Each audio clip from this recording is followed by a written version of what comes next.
Yeah. Hello, all you beautiful people out there. It's your boy Sleepy. And when I'm not guzzling down gallons and gallons of amazing ice cream, yes, oh, I love ice cream. Oh, hang on. I'm watching PBDC TV. Now, back to the show, all you beautiful people. And remember, stay nasty. Good evening and welcome to the season premiere of Spooky Tales with Steve the Cat. I am your host, Steve the Cat. It is 10 p.m. here on the East Coast. It is time to get a new season going of this show. Tonight we have a special episode, not only because it's the season premiere, but also because this is our 50th episode. Yes, I have actually written 50 of these things. I can't believe it either.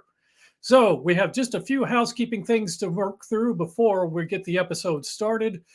Of course, this is Spooky Tales with Steve the Cat, your place for horror movie discussions led by an animated talking cat.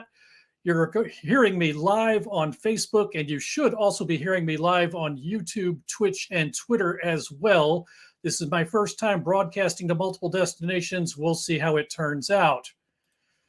Of course, we're brought to you by the PBDC Collective Incorporated, your heartbeat of horror, now fully incorporated, but still your heartbeat of horror. Whether you're interested in true crime, creepy stories, weird history, or unexplained events, we're sure to have something for you. You can find us online at psychobunnydc.com, and you can find us all over social media. You can find us on YouTube. You can find us at a variety of places on Facebook. You can find us on Rumble. You can find us on Twitch. You can find us on Twitter. You can find us on Instagram, and interestingly, you can find us on Discord. The Discord site is members only, so that gives us the opportunity to do some special things, but it means you need an invitation. So if you're interested in the Discord site, simply go to psychobunnydc.com. There will be a link for an invitation. Click that, and we will get you all set up. Of course, if you enjoy the show, you can find Spooky Tales with Steve the Cat on social media as well. You can find us on Facebook and YouTube and Rumble and find old episodes that way. You can also find us on Twitter and Instagram. Now, I am speaking to you live at the moment, but in just a minute, we're going to get the show started. The show is a pre-recorded show for reasons that become obvious as soon as you see the show. It's hard to do animation live. So we'll be doing a pre-recorded show, but you will be watching it premiere live with other people from around the country and around the world. So please feel free to comment freely, comment often, banter with each other, make Simpsons comments or MST3K comments or whatever comments float your boat. The only thing we ask is that you be respectful of each other. You don't necessarily have to be respectful of me, but I need you to be respectful of each other. Show each other some common courtesy. But please comment freely, comment often. I'm going to attempt to get online to one of the Facebook feeds once I get the broadcast going, but this is my first time broadcasting to multiple destinations. I'm not sure how well that's going to work out for me, but we will see. And before we go, one last pitch for spookytaleswithstevethecat.com. Yes, the longest URL in the English language. spookytaleswithstevethecat.com, your location for Steve's swag. You can find t-shirts, you can find hoodies, you can find drinkware, you can find vinyl stickers, which are actually very nice. I've got one on my laptop. I'm very impressed with the quality of it. But if you want to show your support for the show, go to spookytaleswithstevethecat.com and buy some swag. You can also find a link for us from psychobunnydc.com. And with that, we are going to get the show started. So all I need to do is click the magic button and the new episode should get going. So here we go.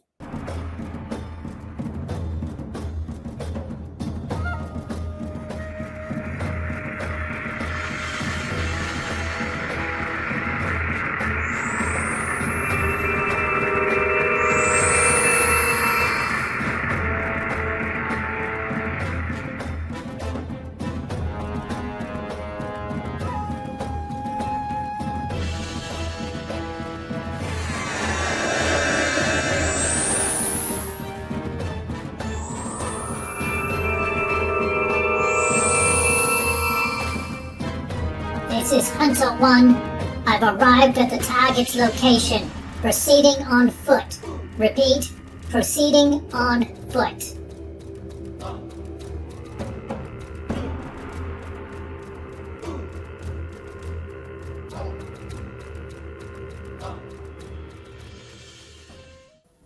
Hello and welcome to Spooky Tales with Steve the Cat, the place where filmmakers have their life's work critiqued by an animated talking cat.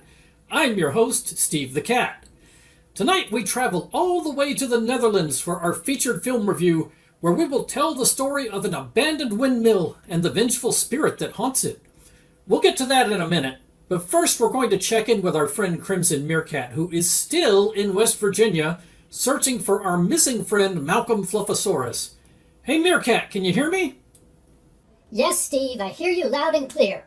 Hello, ladies and gentlemen. I am Crimson Meerkat, expert in all things alien and conspiratorial, and I am coming to you live from a dark, haunted cave deep in the Appalachian Mountains, where I have been for the entire winter break, by the way, because the showrunner didn't get this storyline wrapped up before the end of last season.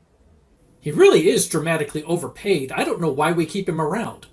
I think it has something to do with opposable thumbs and opening a snack cabinet. Anyway, I am here in the mountains looking for my friend Malcolm Fluffosaurus, who was abducted by aliens way back in Season 3, who, for some reason, left him up here in the mountains after they finished with him. I'm here with Guinevere, who's working the camera, and Chip, a local guide I've hired to help with my search. They're not the only ones here, mate. What the hell? Who are you and what are you doing here? The name's Nigel Carruthers, bounty hunter and part-time pastry chef. I've been hired by Helen Trash Panda to serve you with a summons to appear in court. Consider yourself served. For those of you keeping score at home, Helen Trash Panda used to be an attorney for PBDC, but now she's representing Malcolm's mother in a wrongful death lawsuit against PBDC. Meerkat's trying to find Malcolm so we can prove he is alive and get the case dismissed. Well, that's all over now, mate. Consider yourself served. You need to come back with me to the States so we can take your deposition. What exactly do you mean by served? Are we about to have a dance battle like in that episode of South Park? Nah, mate, we don't have the animation budget to do something like that. It means I'm presenting you with this subpoena that I have here in my, oh, bloody hell, I left it in the spaceship. Yeah, can you expound a little on how a raccoon bounty hunter gets his own spaceship with a transporter? We've been seeing that repeatedly since last season, but our awful showrunner hasn't bothered to explain it. There's a third party bankrolling Helen's lawsuit against PBDC. They make sure I travel in style. Now come with me, you monkey. You have a date with a court reporter. I'm not coming with you. You haven't actually served me with anything. Oh, come on. Are you seriously going to make me look foolish on live television? It's kind of a tradition around here. All right, fine. I didn't want to do this, but you've left me no choice. You're not the only one who can hire one of the locals. Say hello to my local guide and hired muscle. Hey, kitty cat! Looks like I've got your monkey again. Oh, for crying out loud, you hired the meth-dealing cannibal hillbilly? You betcha! He's paying me real good, too. Monkey, I done told you once that if my daughter niece wants a monkey wedding buffet, she gets a monkey wedding buffet. Now we just need to find that singing dinosaur so we can marry him off to Precious. Wait, what? If you find Malcolm, doesn't that completely undercut Helen's case against PBDC? Oh, this is a car crash. Who wrote this disaster? It all sure feels like something that would go into a season finale instead of a season premiere. The audience must be so confused. Now don't you all be breaking the fourth wall. We don't cotton to people breaking the fourth wall around here. All right, everybody stop. Just stop. There's not going to be any dinosaur weddings or monkey buffets or complaining about the writing. Now listen to me, you little circus monkey. You're going to come with me back to my spaceship. We're going to fly you back to the States, and you're going to sit down for a deposition. No more foolishness, no more delays, no more... Hang on, what's that sound? Oh my God, it's Herbert! Everybody run! Now this is exactly what I was talking about. No more foolishness, no more silly antics, no running around, no wasting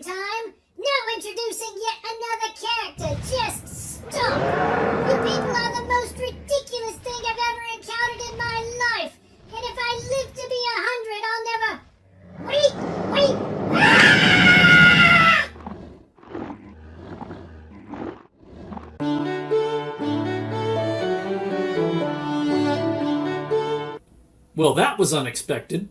So, in summary, the writer brought together multiple characters from multiple different storylines. Then instead of resolving the conflict, he Dea es Machina'd the whole thing with a cave monster. Rest in peace, Nigel. We'll have to check back in with Meerkat another time after he's finished running for his life. But now that we've lost Meerkat's signal and given the latecomers time to join the live watch party, it's time to get down to the business of horror movies. Thank you so much for joining us. We're really glad that you're here. Now grab your popcorn and have a seat because here we go.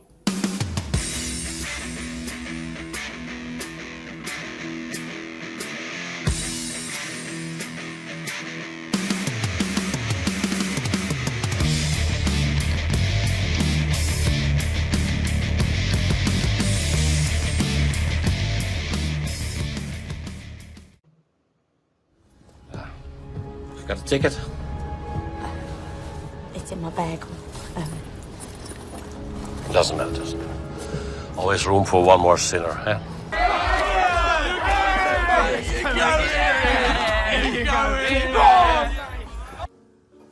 You know, in English we call this a windmill. Can you guys say windmill?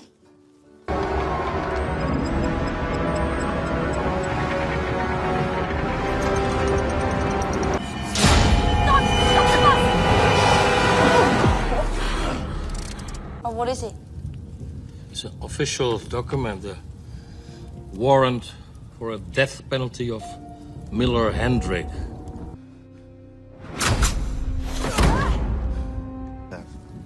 Miller sells his soul to the devil for the secret of keeping his blades turning wind or no wind.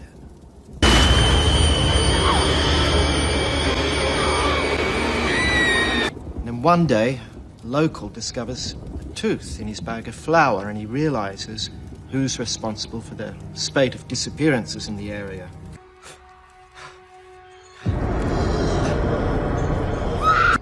You belong to the master now.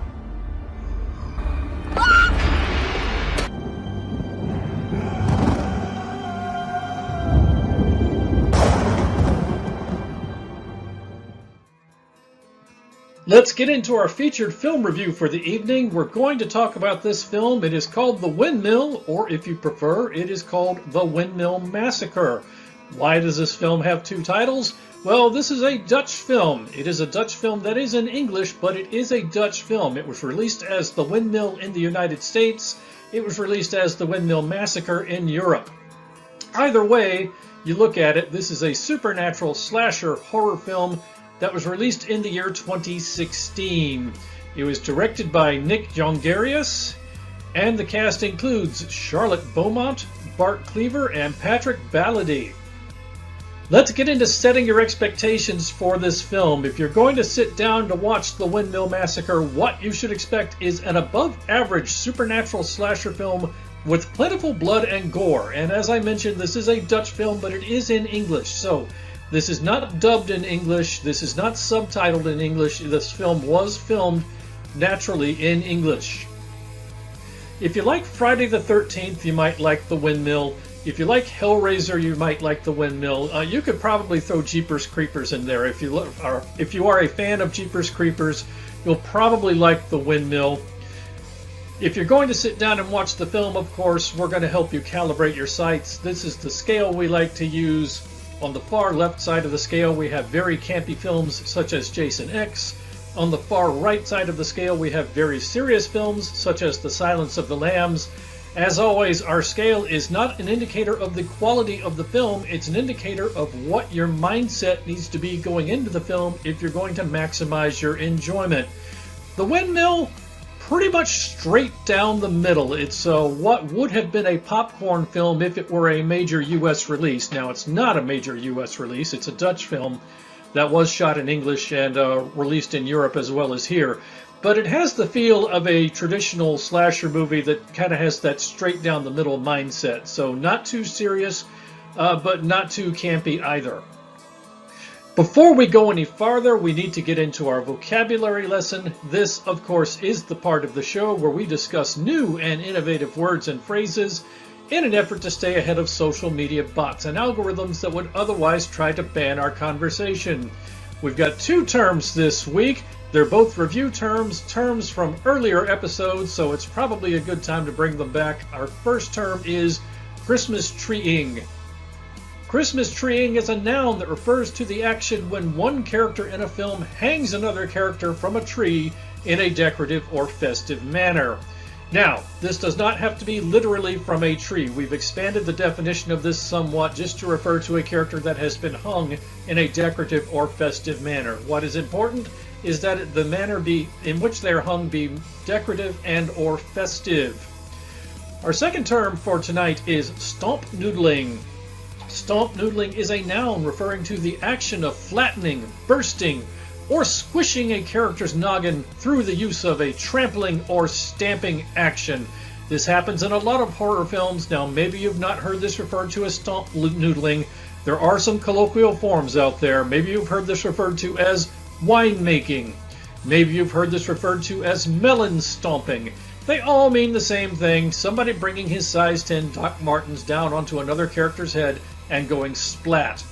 Anyway, please keep these terms in mind. They will become important later in the episode. So let's get into a summary of this film. In this film, Jennifer is our protagonist. She's a young Australian woman and she is working as a nanny in the Netherlands when her dark secret comes back to threaten her. Ooh, what is her dark secret? Well, you'll have to watch the film to find out what her dark secret is. Anyway, hoping to get out of town quickly after her dark secret comes back to threaten her, Jennifer lies her way onto a tour bus headed out to the countryside because she is just trying to get out of town.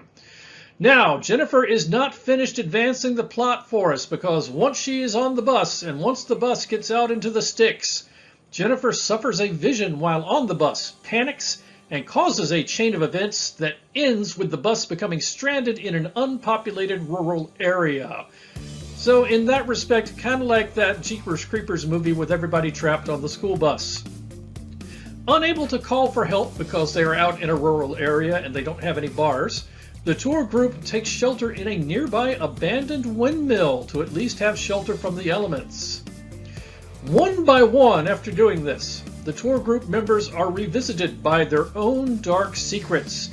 And not only that, they're also visited by a demonic miller who is seeking to deliver a bloody punishment. This brings us to our villain profile for the week. Our villain is Miller Hendrick. And there you see Miller Hendrick. He's not very attractive.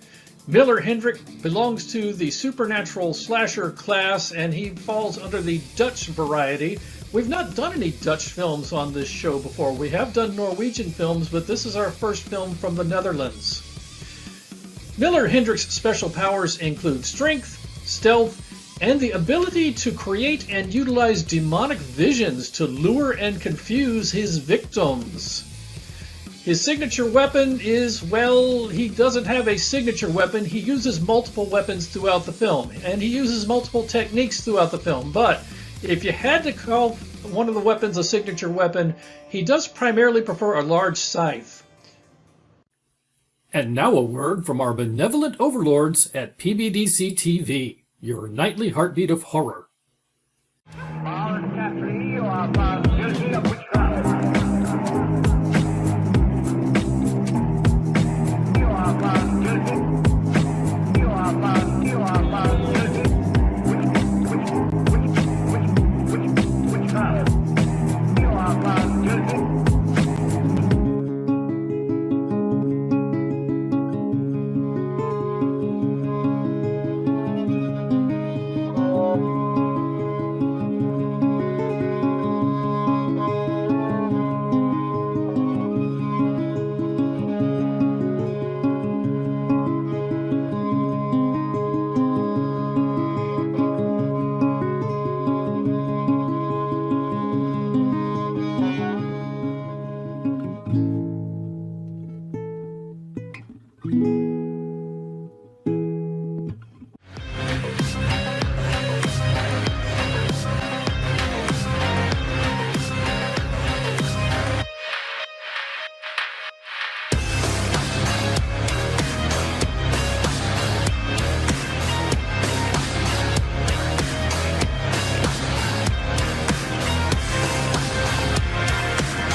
So let's get into things I liked about this film.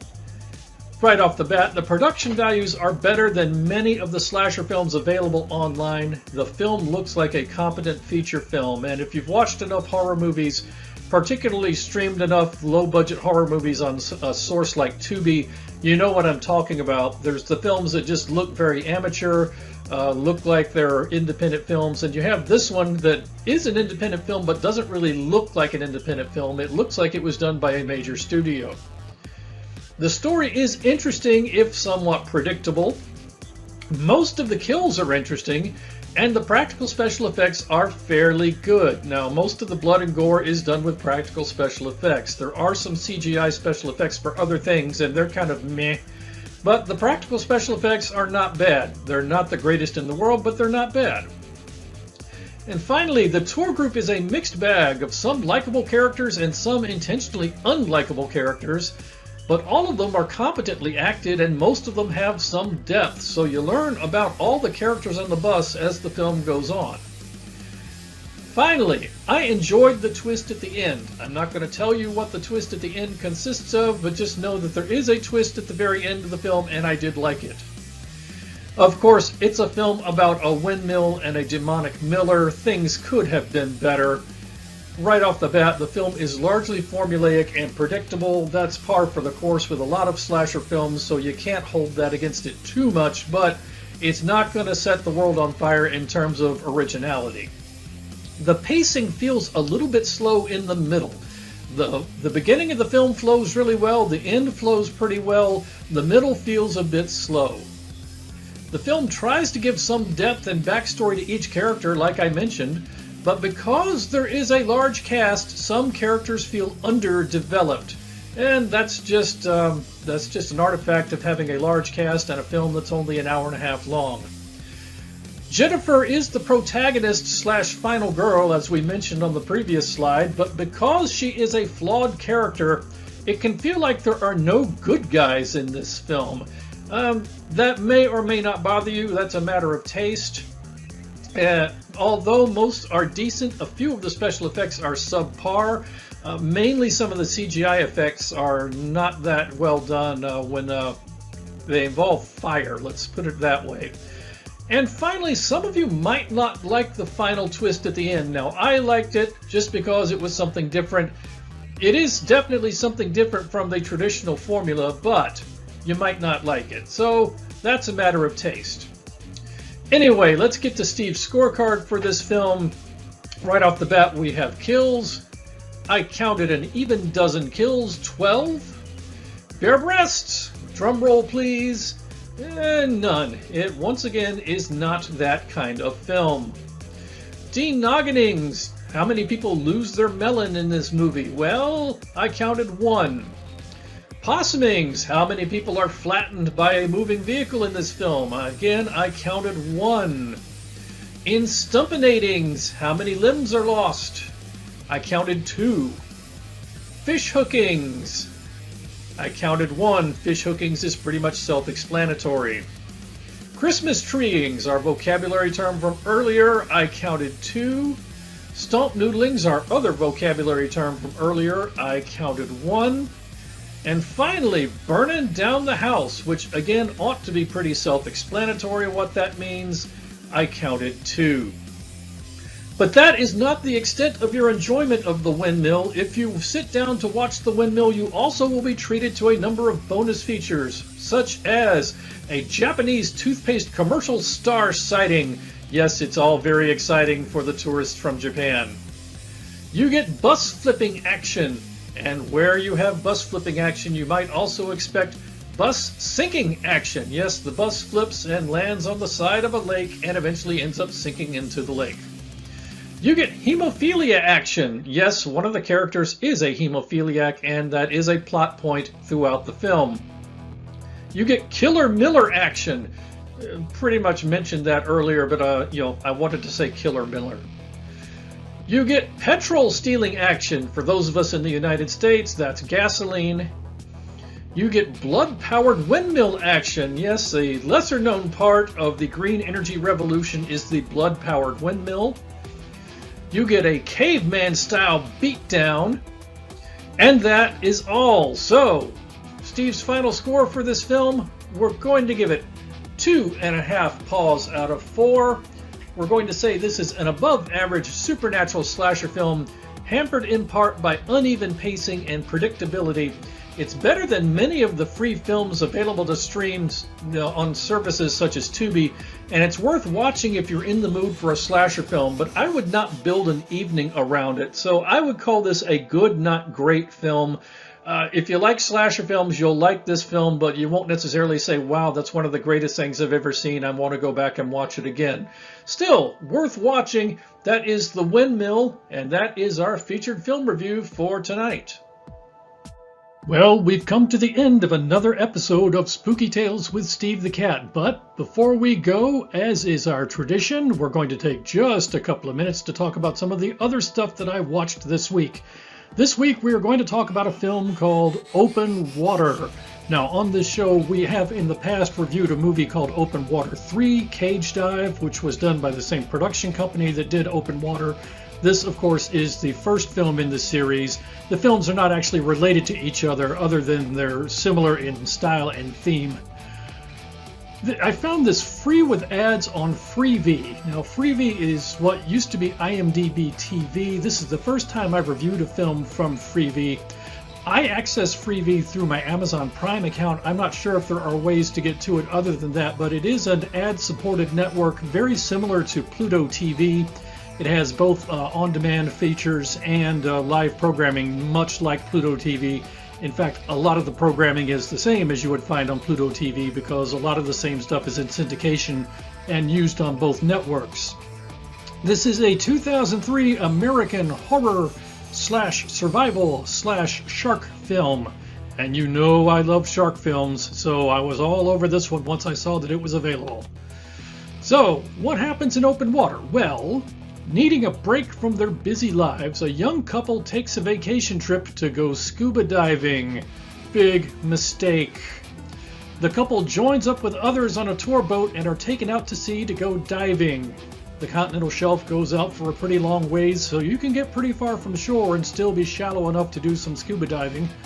So, they go diving. But a counting error occurs. The crew mistakenly concludes that everyone is aboard the boat, but the couple is still submerged underwater. Well, you can see where this is going. The dive boat leaves, stranding the couple in open water.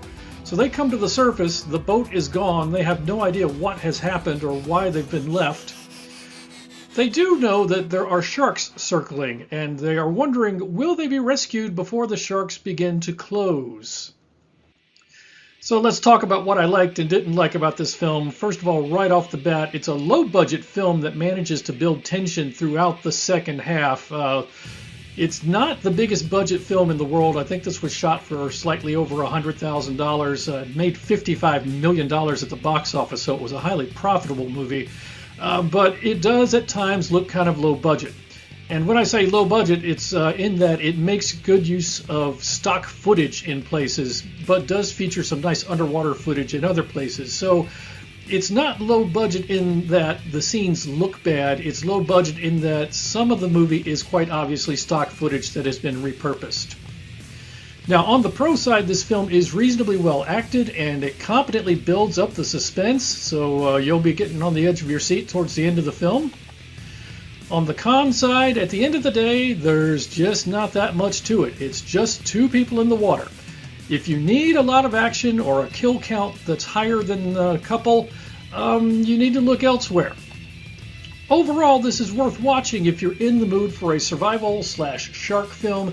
If you have a fear of the water, this film will work for you very well. I enjoyed this film. I enjoyed Open Water 3, which we reviewed a couple of seasons ago. So I recommend this one. Found it free with ads on Freevee. That is Open Water, and that is other stuff I watched this week.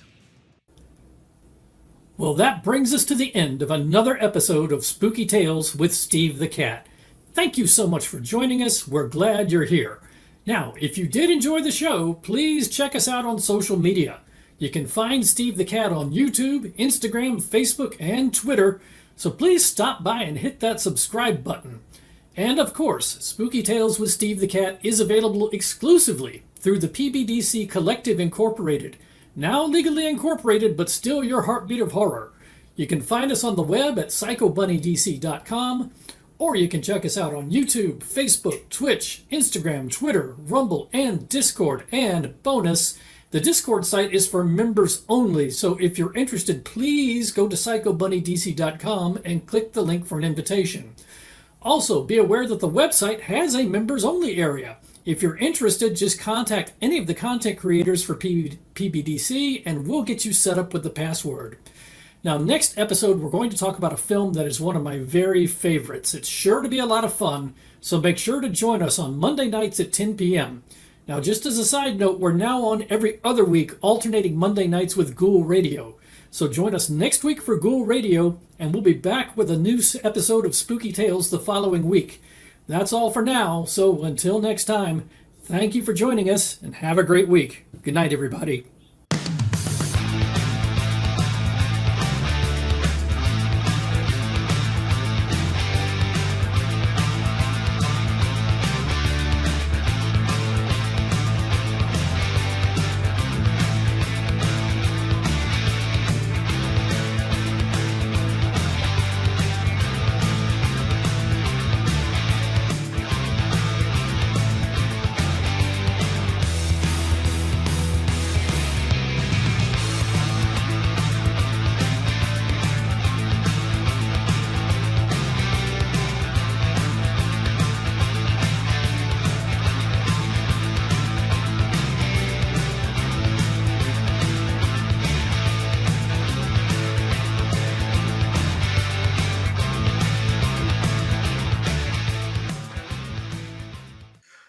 Well, thank you so much for joining us for this season premiere of Spooky Tales with Steve the Cat. We hope you enjoyed it. Just a couple of housekeeping items to end up with. As we mentioned, we are now on every other Monday, so we'll be back on in 2 weeks, not next week. Coming up this Wednesday, we've got Akia doing Chit Chat. Coming up this Friday, we've got Roots Bleed Red. I am not sure what is on next Monday. I know in the fall it will be Ghoul Radio. I'm not sure what the Monday schedule is going to look like for next week. But anyway, you've got Akia Wednesday. You've got Roots Bleed Red on Friday. You've got Steve every other Monday night. Thank you so much for joining us. I really appreciate you being here. That's all we've got for tonight. So thank you so much for being here. We'll talk to you again soon. Good night, everybody.